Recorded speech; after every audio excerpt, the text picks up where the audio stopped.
નમસ્કાર, સમાચારો સાથે હું છું જયેશ। ગુજરાતમાં વરસાદી તારાજીને મુદ્દે આખરે સંસદની અંદર આ મામલો ગુંજશે। શક્તિસિંહ ગોહિલ સંસદમાં ઉઠાવશે રાજ્ય સરકારની નિષ્ફળતાનો મુદ્દો। આપને જણાવીએ કે શૂન્યકાળમાં શક્તિસિંહ ગોહિલ આ પૂરનો મુદ્દો ઉઠાવશે।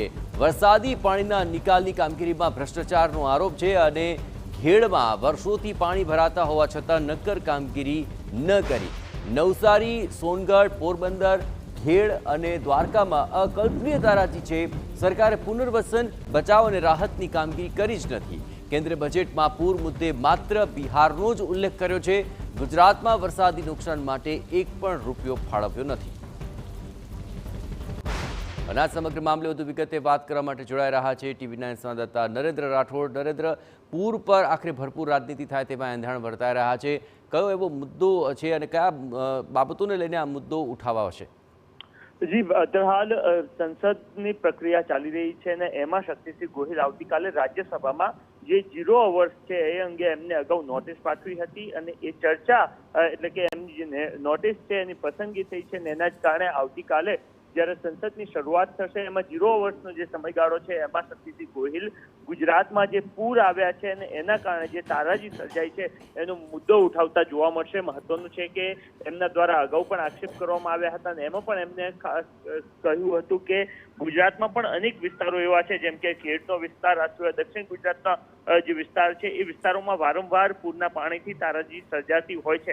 આમ છતાં પણ કેન્દ્ર સરકાર દ્વારા યોગ્ય કામગીરી કરવામાં આવી નથી અને આ વખતના બજેટમાં પણ પૂરના પાણી માટે બિહારને સ્પેશિયલ પેકેજ આપવામાં આવ્યું અથવા તો એના માટે યોજનાઓ લાવવામાં આવી, પરંતુ ગુજરાતને પૂરના પાણીના સંદર્ભની અંદર કોઈ પણ પ્રકારનું પેકેજ અથવા તો એક પણ રૂપિયો ફાળવવામાં આવ્યો નથી। આ સિવાય એમના દ્વારા એ પણ આક્ષેપ કરવામાં આવ્યા છે કે જેટલી પણ નગરો છે એ મોટાભાગની જગ્યાએ ભારતીય જનતા પાર્ટીના શાસકો રાજ કરી રહ્યા છે અને એમના દ્વારા વરસાદી પાણીના નિકાલ માટે કોઈ વ્યવસ્થા કરવામાં આવી ન હોવાના કારણે ચાહે એ વ્યારા હોય, નવસારી હોય કે પછી દ્વારકા સહિતના અનેક જે વિસ્તારો છે કે જ્યાં વરસાદી પાણીનો નિકાલ ના થઈ શક્યો અને એના જ કારણે એ પાણી દ્વારા તારાજી સર્જાઈ છે। આ જ તમામ મુદ્દાઓને લઈને આવતીકાલે શક્તિસિંહ ગોહિલ દ્વારા આ 0 અવર્સમાં ચર્ચા કરવામાં આવશે અને એમાં ગુજરાત સરકાર અને એમની કામગીરી પણ પ્રશ્નો ઉઠાવવામાં આવશે। જી, આભાર નરેન્દ્ર। તમામ ગતિવિધિઓ પર આપ નજર રાખતા રહેજો। તો પૂરના મુદ્દે